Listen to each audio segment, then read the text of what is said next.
Hello friends, welcome back to our channel. ఒక్కసారి మనం మన జీవితాన్ని బయట నుంచి చూసే ప్రయత్నం చేస్తే ఒక ఆసక్తికరమైన విషయం గమనించవచ్చు.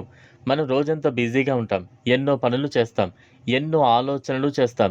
కానీ రోజు చివరికి మనసులో ఒక చిన్న ఖాళీ అనిపిస్తుంది. ఎందుకంటే మనం బయట ప్రపంచంతో ఎక్కువగా కనెక్ట్ అవుతున్నాం, కానీ మనలోకి చూసే ప్రయత్నం చాలా తక్కువగా చేస్తూ ఉన్నాం. ఈ లోపలికి చేసే ప్రయాణమే నిజమైన ఆధ్యాత్మికత. అయ్యప్ప స్వామి మార్గం కూడా ఇదే విషయం మనకు అర్థం చేసుకునేలా చేస్తుంది. అది కేవలం ఒక యాత్ర కాదు, అది మనల్ని మనం అవేర్ అయ్యే ఒక అవకాశం. అయ్యప్ప స్వామి జననం గురించి మనం వింటే అది ఒక అద్భుతమైన కథలా అనిపిస్తుంది. కానీ ఆ కథలో ఓ లోతైన అర్థం దాగి ఉంటుంది. శివుడు అంటే శక్తి, విష్ణువు మోహిని రూపం అంటే మాయ మరియు సమతుల్యం. ఈ రెండు కలిసినప్పుడు అయ్యప్ప స్వామి జన్మించాడు. ఈ భావన మనకు చెబుతుంది, మనలో కూడా శక్తి ఉంది, మనలో కూడా మాయ ఉంది. కానీ ఈ రెండింటిని సరైన విధంగా కంట్రోల్ చేసుకున్నప్పుడు మాత్రమే మన జీవితం సరిగ్గా నడుస్తుంది. లేకపోతే మనమే మనకు సమస్యలుగా మారిపోతాం.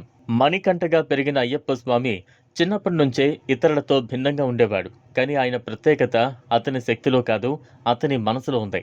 అతను ఎప్పుడూ ఇతరుల కోసం ఆలోచించేవాడు. ఇక్కడ మనం ఒక ముఖ్యమైన విషయాన్ని అర్థం చేసుకోవాలి. మనిషి గొప్పవాడిగా మారడానికి బయట శక్తి అవసరం లేదు. మనలో ఉన్న ఎనర్జీని ఎలా ఉపయోగిస్తున్నామో అనేది చాలా ముఖ్యం. మన ఆలోచనలు శాంతిగా ఉంటే మన జీవితం కూడా శాంతిగా ఉంటుంది. మహేషి కథను మనం మరో కోణంలో చూస్తే అది మనలో జరిగే ఒక యుద్ధం. మనలో కొన్నిసార్లు కోపం వస్తుంది, అసూయ వస్తుంది, భయం వస్తుంది. ఇవన్నీ మనలోని మహిషి లాంటివి. అయ్యప్ప స్వామి ఆమెను జయించడం అంటే మనం కూడా మనలోని ఈ చెడు భావాలను జయించాలి అని అర్థం. కానీ ఇది ఒక్క రోజులో జరగదు. ఇది ఒక ప్రయాణం లాంటిది. ప్రతిరోజు మనం మన ఆలోచనలను గమనిస్తూ మనల్ని మనం మార్చుకుంటూ వెళ్ళాలి. అప్పుడు మాత్రమే మన జీవితం ఒక పర్పస్తో ముందుకు సాగుతుంది. శబరిమల యాత్రలో ఉన్న 41 రోజుల దీక్ష ఎందుకంత ముఖ్యమో మనం లోతుగా ఆలోచించాలి. ఈ 41 రోజులు మనకు ఒక అవకాశాన్ని ఇస్తాయి.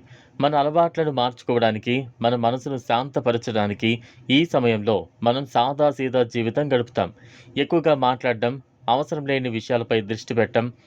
నెమ్మదిగా మనలో ఒక సైలెన్స్ ఏర్పడుతుంది. ఈ నిశ్శబ్దంలో మనల్ని మనం అర్థం చేసుకోవడం మొదలు పెడతాం.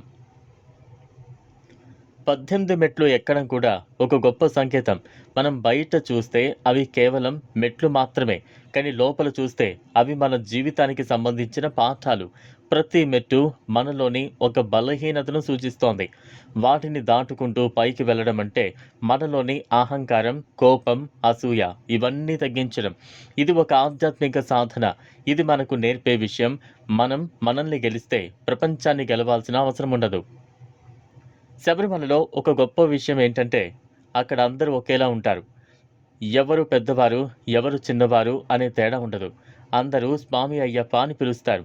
ఇది మనకు చెబుతుంది మనం అందరం ఒకే స్థాయిలో ఉన్నాం అని. మన మధ్య తేడాలు మనమే సృష్టించుకున్నవి.